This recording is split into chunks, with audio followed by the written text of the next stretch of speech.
नाजरीन, ये ज़रा तस्वीर मुलाहजा करें और इसके साथ ये देखें ये क्या लिखा हुआ है।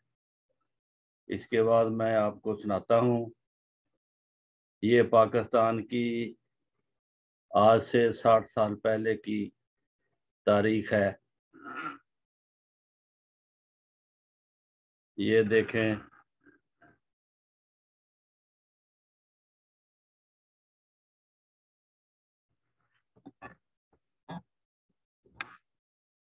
ये जो आपने अभी मुलाहजा किया है, एक अखबार की कटिंग। उसने पाकिस्तान की तारीख का कुछ मुआवजा किया है। आज से 60 साल पहले पाकिस्तान कैसा था। नाजरीन, ये मैं नहीं, ये अखबार की कटिंग से मैं आपको सुना रहा हूँ। ये 1970 75 का अखबार है। उसने लिखा है कि पाकिस्तान ने, ये 2003 का अखबार है, लिखा है कि पाकिस्तान ने 50 साल पहले जर्मनी को तरक्की के लिए 12 करोड़ डॉलर कर्जा दिया था। उस वक्त यानी 60 की दहाई में चीनी वफद जब पाकिस्तान आया तो हबीब बैंक प्लाजा कराची को देखकर चीनी वफद हैरान रह गया। लिखा है इस्लामाबाद से, पाकिस्तान ने 50 साल पहले मगरबी जर्मनी को तरक्की के लिए 12 करोड़ डॉलर कर्जा दिया था। तफसीलात के मुताबिक 1947 में आज़ादी मिलने के बाद, जर्मनी भी 1947 में आज़ाद हुआ था, और बल्कि बाद में आज़ाद हुआ था। हम पहले आज़ाद हुए थे। आज़ादी के मिलने के बाद इब्तदाई सालों में दयानतदार क़यादत और ब्यूरोक्रेसी की मेहनत की वजह से मुल्क तेजी से तरक्की की मनाजिल तय कर रहा था। वजारत खजाना से हासिल पुरानी दस्तावेजात के मुताबिक 1963 में पाकिस्तान ने उस वक़्त मगरबी जर्मनी, जो कि उस वक़्त यूनियन यानी सोवियत यूनियन के ज़ेर तसल्लुत मशरकी जर्मनी के मुकाबले में खुशहाल तस्वर किया जाता था, उसको तरक्की के लिए 12 करोड़ का तरक्याती कर्जा कहकर 20 सालों के लिए कर्जा दिया। उसे तरक्की की जरूरत थी। ये अमर काबिल जिक्र है कि इस अरसा में जनूबी कोरिया ने तेजी से तरक्की करते हुए पाकिस्तान का 5 साला मंसूबा अपने मुल्क में ले जाकर उसको अमली जामा पहनाया।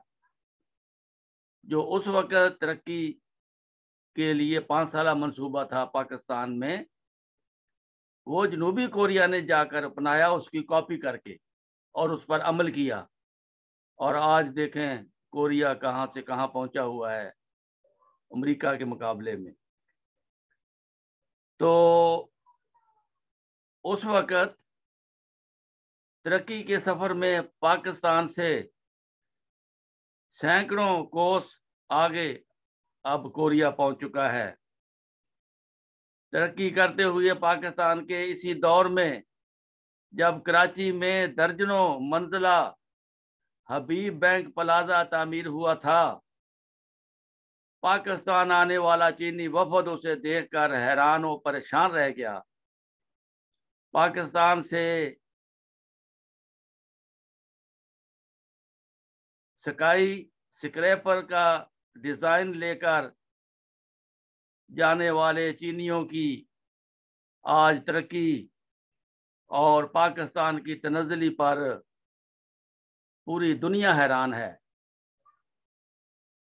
याद रखें, ये तब की बात है जब पाकिस्तान में एक अहमदी माहिर इक्तिसादियात साहबजादा मिर्ज़ा मुज़फ़्फ़र अहमद साहब सेक्रेटरी फाइनेंस और एडिशनल चीफ सेक्रेटरी तैनात थे। आपके दस्तखतों से पाकिस्तान के करेंसी नोट भी जारी हुए थे। वो करेंसी नोट मैंने आपको ये मैं दिखा देता हूँ। ये देखें, करेंसी नोट पे मिर्ज़ा मुज़फ़्फ़र अहमद लिखा हुआ है। ये करेंसी नोट उस वक़्त एक अहमदी के दस्तखत से जारी हुए थे। ये उस वक़्त की तस्वीर है जब ब्यूरोक्रेसी भी ईमानदारी और हुब्बुल वतनी के जज्बा के तहत काम करती थी और माहिर इक्तिसादियात और सरबराह मुल्क और उनके वज़रा ईमानदारी से पाकिस्तान की तरक्की के लिए काम करते थे। उस वक़्त मुझे याद है कि 1947 में गंदम का भाव 8 से 10 रुपए मन था। 1965 में सदर अयूब के ज़माने में गंदम 10 रुपए से 17 रुपए मन के हिसाब से महंगी हो गई थी और चीनी 12 आने किलो से बढ़कर 1 रुपया किलो हो गई थी। तब सदर अयूब की हुकूमत जो है अवाम के इस पर के महंगी हो गई है वावेला किया तो हुकूमत उसकी हिल कर रह गई थी। इतनी महंगाई 10 रुपए से 17 रुपए मन, कौन खाएगा इसे लेकर। और जो चीनी थी वो 12 आने से 1 रुपया किलो हो गई, इसको कौन खाएगा। याद रखें, उस वक़्त 60 रुपए इब्तदाई तनख्वाह हुआ करती थी, 4 रुपए सालाना तरक्की हुआ करती थी। ये आम छोटे मुलाजमीन की तनख्वाह होती थी। 60-400 का मशहूर था उस वक़्त। ये ज़माना था, लेकिन लोग सुखी होकर राज्य के खाते थे। कोई भूख की वजह से खुदकशी नहीं करता था, कोई गरीब आदमी किसी के आगे हाथ नहीं फैलाया करता था। उस वक़्त इक़्तिसादी माहौल इस किस्म का था कि सबका गुजारा चल रहा था। छोटा मुलाज़िम हो या बड़ा मुलाज़िम हो, अपने अपने घरों में सारे तबकात जो है वो खुश थे। मजदूर को मजदूरी आनों के हिसाब से मिलती थी, वो भी खुश थे। तो आज तरक्की याफ्ता दौर में हम देखते हैं कि पूरी पाकिस्तान की क्रीम, मुंतखब शुदा क्रीम, बल्कि इम्पोर्टेड शुदा क्रीम, बल्कि बाहर की क़ुव्वतों से की मदद से आने वाली हुकूमत और मुल्क से मुंतखब होने वाली हुकूमत, ये सब जोर लगा रहे हैं, लेकिन फिर भी इनके दौर में गरीब की गुर्बत नहीं निकली। खुदकशियां हो रही हैं, वावेले हो रहे हैं, लोग थानों में जाकर धरने दे रहे हैं कि हमें जेल में डाल दो, हमें नहीं ज़रूरत अपने घर में रहने की, क्योंकि वहाँ कुछ खाने को नहीं मिलता। तो ये हालत कितनी अफसोसनाक है और सोचने की बात है। आज की जो बरसरे इक़्तिदार हुकूमत है और बरसरे इक़्तिदार आने वाली जो हुकूमत है, मौजूदा हुकूमत को शर्म से डूब जाना चाहिए कि इस कदर तरक्की याफ्ता दौर में सारी पार्टियां पढ़ी लिखी और संत याफ्ता और तजर्बाकार पाकिस्तान की हालत को नहीं बदल सकते। कितने अफसोस का मुकाम है। ये कौम के लिए एक अलमिया नहीं तो और क्या है। तो मैंने तो आपको सिर्फ याद दहानी कराई है, शायद किसी के दिल में उतर जाए मेरी बात, शायद किसी को शर्म आ जाए, पुराने लोगों की वो तकलीद करें और ये समझें कि आज का ज़माना तो उस ज़माने से काफ़ी तरक्की याफ्ता है। आज तो मदद भी बहुत से मुल्कों से मिल सकती है और बड़े बड़े दिमाग आपके पास हैं।